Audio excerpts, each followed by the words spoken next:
Hey guys, welcome to another episode of the Fighting Fit podcast. The Fighting Fit podcast is all about helping you become the best version of yourself through sharing advice and information and tips and tactics. It's ultimately geared to help you improve your health and fitness, because I personally believe, and we believe here at TFF Fitness and at Team Fighting Fit, that your health and fitness is the foundation to you showing up as the best version of yourself. And when you show up as the best version of yourself, you end up living life on your terms and doing things that are great. So let's kick off this topic today, and it's all about carbohydrates. So I got asked the other day about carbohydrates. Carbohydrates are a very it's a subject matter that can cause a lot of emotions. There's a lot of misinformation out there about carbohydrates, and a lot of people, I guess, are confused about what carbohydrates are, what they do, how important they are in our overall health and fitness.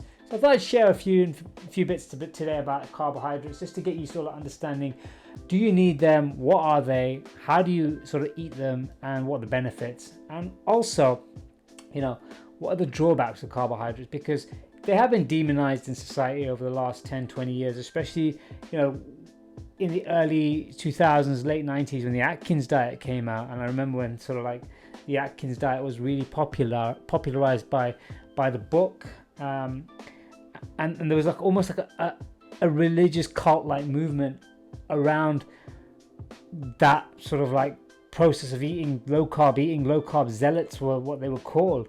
And at some one point in my life, I tried a low carb diet, and I suppose I became a bit of a low carb zealot as well. So it was demonized because of that particular book and that movement.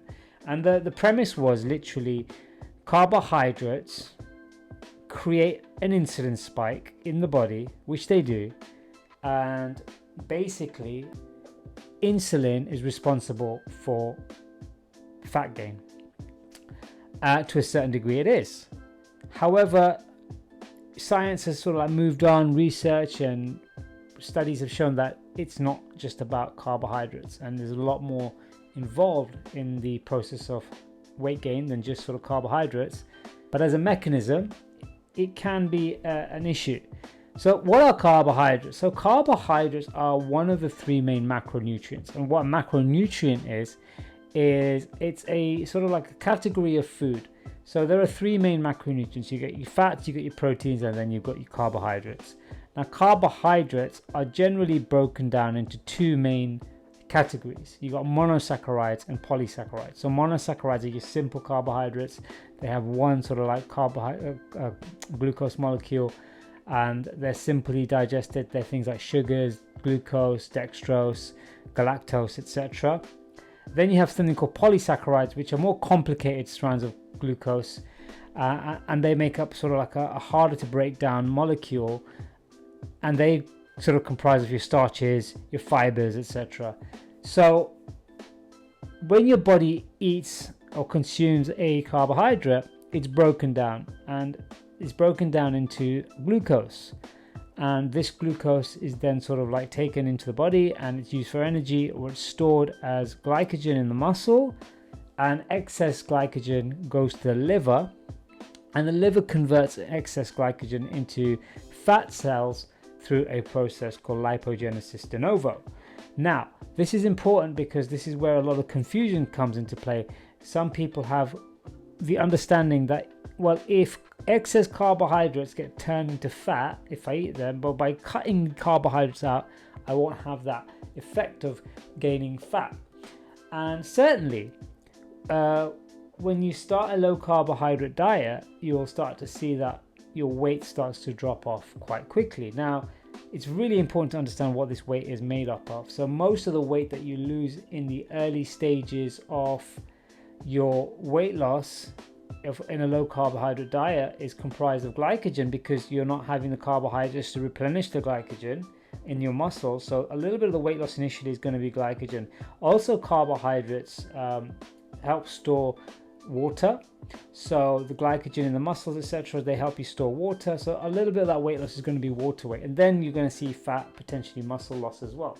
Now, by the very virtue of cutting out one macronutrient out of your diet, you're going to start eating more of the others. So if you're taking out carbohydrates out of your diet, you're going to end up eating more fats and more proteins. Well, fats and proteins are, especially proteins, they create a high satiety so that you don't feel like eating as much. So generally over a period of time, you'll start to see weight loss without necessarily having to calculate calories, because this was one of the main sort of points Atkins dieters and low carb dieters used to make back in the day, in that, oh, you can lose weight without counting calories just by cutting out carbohydrates. Now, people started losing the weight because of the reasons why I said, but one of the main reasons they started losing weight from a long-term perspective wasn't because they cut out carbohydrates. It was because their protein intake went high, and their fat intake went higher, which meant they weren't as hungry and they weren't sort of like overeating. Thus their calorie consumption over a period of time went down. And ultimately, when we're trying to lose weight, when we're trying to lose muscle, when we're trying to lose body fat, we want to create a calorie deficit. So it's really important to understand that process. And also, fundamentally, if we're trying to lose weight, we have to understand that it's more about a calorie deficit than anything else. So going back to carbohydrates, so I'm going to go into sort of the mechanics of what happens when you eat carbohydrates in a moment, but just understand that carbohydrates are, if we're talking about simple carbohydrates, we're talking about sugar, we're talking about refined grains like rice, white flour, etc. We're talking about, simple things like fructose as well, like your fruit sugars.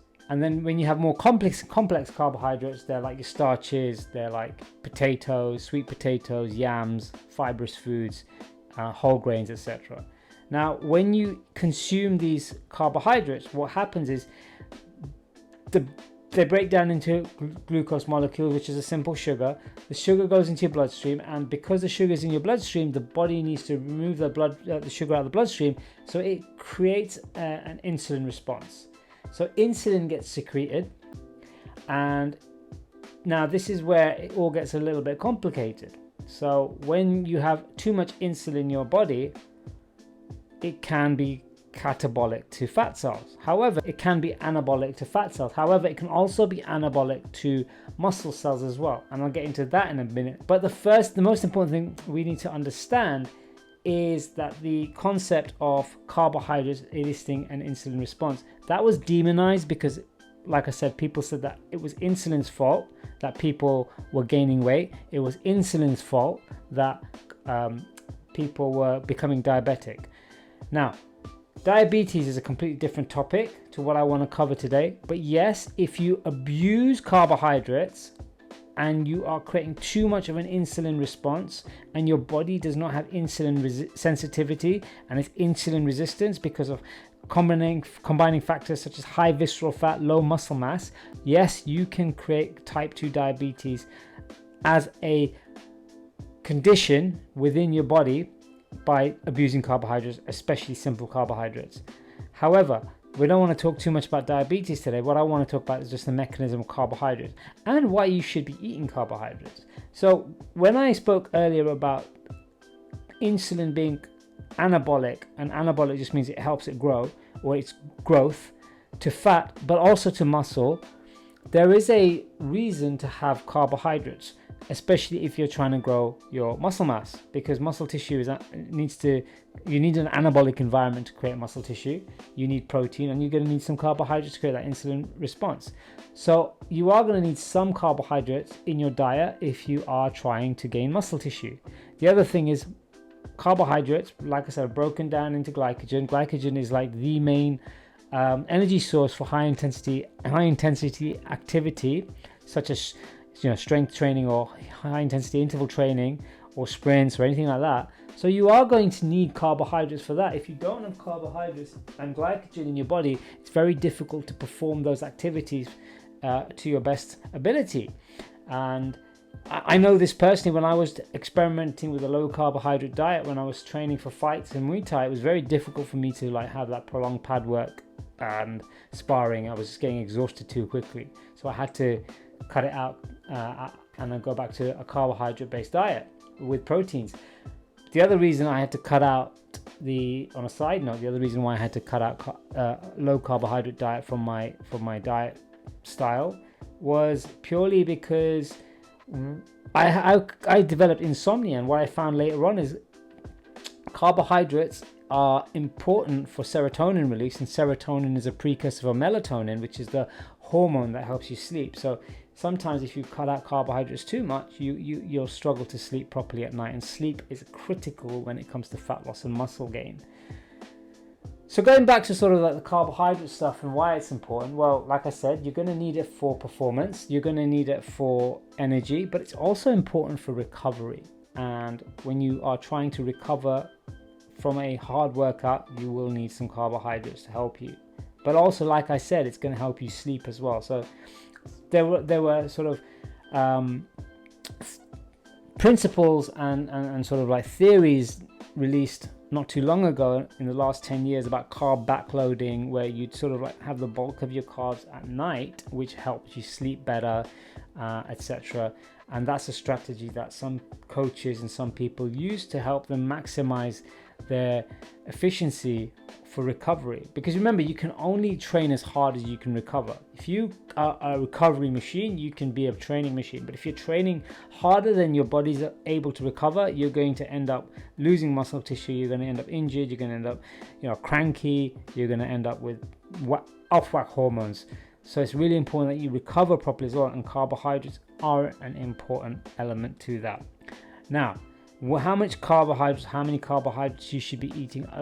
This is like a piece of string argument. Like, there's no set amount of how much carbohydrates you should be eating. Generally speaking, if a client comes to me and says that they want to know how much they should be eating, I will take into account a few things. Number one, what's their body fat percentage like? Like, do they have a high body fat percentage? Because if they have a high body fat percentage, the chances are their insulin sensitivity is going to be low and their insulin resistance is going to be high. And the more insulin resistant you are, the more likelihood of the insulin response from your eating carbohydrates being higher, which means that you're more likely to gain body fat as a result of having a high carbohydrate diet, especially if you're in a calorie surplus when you're trying to gain muscle tissue. So that's one of the key considerations to understand when we're trying to understand how much carbohydrates you should be eating. The second thing is, to a certain degree, if you are from a South Indian or a South Asian demographic,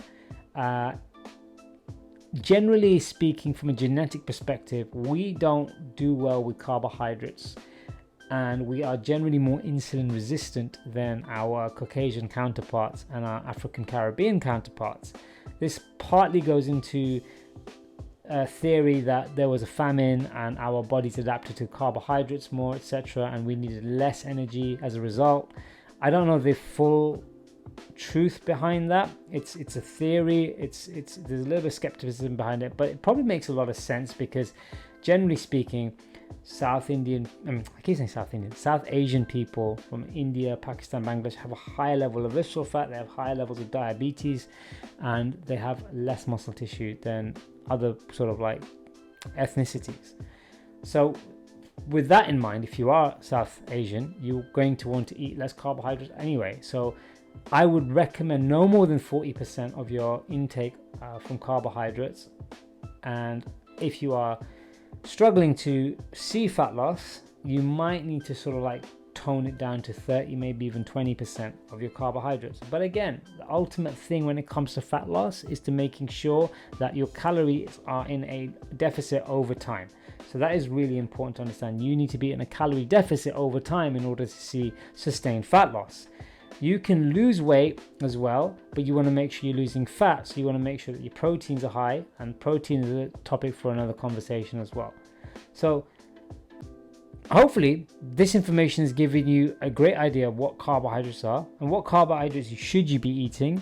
Well, generally speaking, ideally in an ideal world, you want to be eating fibrous carbohydrates, cruciferous vegetables, starchy carbohydrates. But you can have like normal sort of like simple carbs as well in moderation, especially around workouts. I always recommend, one of my favorite go-tos as a post-workout meal is Rice Krispies. I love that with a vanilla protein shake, and it's a great way to spike your insulin because you want the insulin sort of spiked when you're having a post-workout recovery meal. But generally speaking, you outside of that post-workout sort of workout window, you want to sort of stick to simply digestible carbohydrates that are high in fiber, or starchy carbohydrates within moderation. So if you have any questions or concerns about carbohydrates or any macronutrient, any fitness related topic, just give me a shout. I'm more than happy to see how I can help you. Hopefully you like this episode. I want to make more episodes like this in the future, and I want to keep these podcasts going. It's been a while since I've done a podcast. I know. I do apologize for the long delay in making a podcast for you guys, and hopefully you will appreciate the value and the content here. So give me a shout, give me a like, give me a subscribe, give me a comment below. Let me know what your thoughts are. Let me know if you have any questions, and I shall see you on the next one. Have a great day, guys. Take care.